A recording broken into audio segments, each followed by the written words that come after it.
I'm on my way, I'm coming.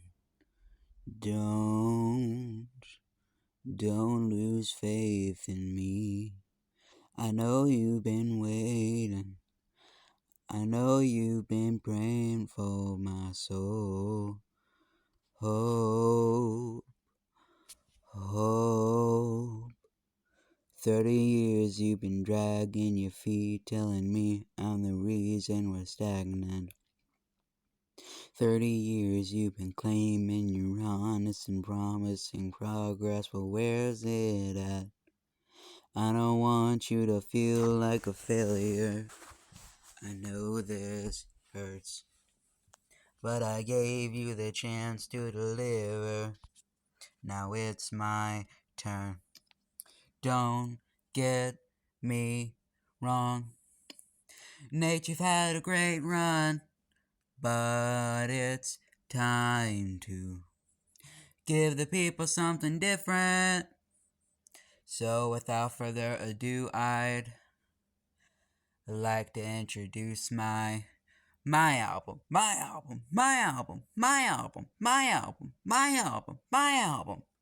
Hope. What's the definition of success? Listening to what your heart says. Standing up for what you know is trying when you told right when everybody else is tucking their tail between their legs. Okay. What's my definition of success? Creating so no one else can. Being brave enough to dream big. Grinding when you told to just quit. Giving where you got nothing left. It's a person you can take a chance on. So the negative told it never happened. It's a person that can see the bright side through the dark times when there ain't one. It's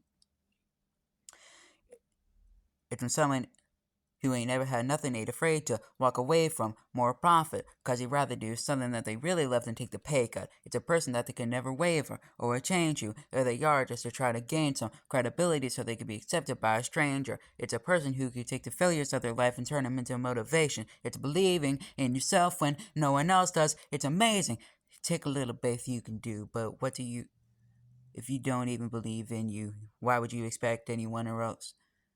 Why do you expect anyone else that's around you to? And I did things I did regret, and I said things I can take back. I was a lost soul at a crossroad who had no hope, but I changed that. Spent years of my life holding on to things I never should have kept, full of hatred. Years of my life carrying a lot of baggage that I should have walked away from. Years of my life wishing I was someone different, looking for some validation. Years of my life trying to fill the void, pretending I was in. They get it. Growing pains are necessary, evil, difficult to go through, yes, but beneficial. Some would say that having a mental breakdown is a negative thing, which on one hand I agree with. On the other hand, it was a push I needed to help start the healing process. See if I've never hit the bottom, would I be the person who I am today? I don't believe so. I'm a prime example of what happens when you choose to not accept and face your demons. It took me 30 years to realize that if you don't want to get the opportunity to be the greatest ever version of yourself, sometimes you got to be someone you're not. To hear the voice of the reason. Having kids will make you feel these. Take a step back and look in the mirror. For at least in me, that's what I did. Wake up every day and pick my son up, hold him in his arms, and say, he's always love. Telling him a Christian if dad's never gonna show up isn't something he's gonna have to worry about. Don't get it twisted, Mom. That wasn't a shot at you. I forgive you, but I don't want him to grow up thinking he'll never be enough. 30 years of running, 30 years of searching, 30 years of hurting, 30 years of pain, 30 years of fearful, 30 years of anger, 30 years of empty, 30 years of shame, 30 years of broken, 30 years of anguish, 30 years of hopeless, 30 years of hey, 30 years of never, 30 years of maybe, 30 years of later, 30 years of fake, 30 years of hollow, 30 years of sorrow, 30 years of darkness, 30 years of Nate, 30 years of baggage, 30 years of sadness, 30 years of stagnant, 30 years of change, 30 years of anxious, 30 years of suffering, 30 years of torment, 30 years of wait. 30 years of pushing everyone away, you'll never evolve. I know it can change. We are not enough. We are not the same. You don't have the heart. You don't have the strength. You don't have the will. You don't have the faith. You'll never be loved. You'll never be safe. Might as well give up. Now I'm running away. You don't have the guts. You're the one afraid. I'm the one in charge. I'm taking the no. I'm taking the rant.